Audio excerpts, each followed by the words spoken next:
প্রিয় দর্শক, এই যে একটা আম গাছের একটা ডাল চেয়ারের মতো আছে, আমি এখন এইখানে উঠে বসবো। আর ওই যে ধানের ক্ষেত আছে, কৃষি ফার্মের ধানের ক্ষেতটা, ওইটা আমি আপনাদেরকে এখান থেকে দেখাবো।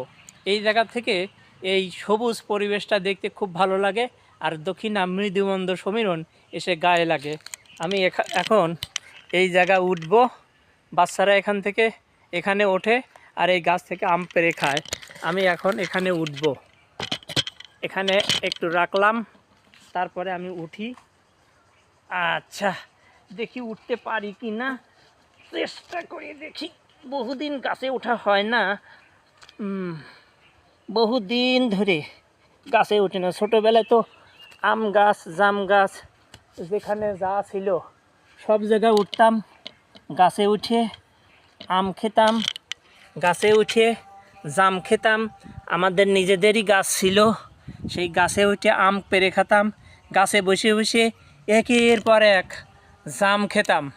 সেই যে জসিমউদ্দিনের সেই ছড়াটা পড়তাম, আয় ছেলেরা আয় মেয়েরা ফুল তুলিতে যাই, ফুলের মালা গলায় দিয়ে মামার বাড়ি যাই, মামার বাড়ি ঝড়ের দিনে আম কুড়াইতে সুখ, পাকা জামের শাখায় উঠে রঙিন করি মুখ। সত্যি আমার ছেলেবেলাটা খুবই মধুর ছিল, কারণ আমি প্রকৃতির মধ্যে বেড়ে উঠেছি। এখনকার ছেলেমেয়েরা তো মোবাইলে আসক্ত, তারপরে বিভিন্ন অনলাইনে আসক্ত থাকে। আমাদের সময় তখন মোবাইল ছিল না, টেলিভিশনে ছিল না সারা গ্রামে একটা। এই যে দেখুন পরিবেশটা দেখাই, এটা একটা, ওই যে একটা হুন্ডা যাচ্ছে দূরে, ওইখানে মানুষ বিকেলবেলা বেড়াইতে আসে। নিচে এই দেখুন স্বচ্ছ পানি, এর ভিতরে কিছু পোকামাকড় ঘুরে বেড়াচ্ছে। তবে এই জায়গা বসে কিন্তু, এই যে এই জায়গাটা বসে, এখানে একটা আম গাছ, আর এই জায়গা বসে এই সুন্দর দৃশ্য কিন্তু দেখা যায়। আর দক্ষিণা সমীরণ গায়ে লাগে, খুবই ভালো লাগে। এই কারণে এই গাছে উঠে আমি আপনাদেরকে এখানকার এই সুন্দর দৃশ্যটা দেখালাম। দেখুন সবুজ ধান ক্ষেত, একটা প্রজাপতি উড়ে বেড়াচ্ছে।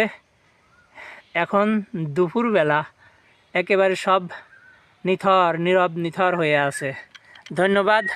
আমার চ্যানেলটা সাবস্ক্রাইব করবেন, আর ফেসবুক থেকে দেখলে ফলো দিয়ে পাশে থাকবেন। ছেলেবেলার মতো আমি এই সময়টুকু এই গাছের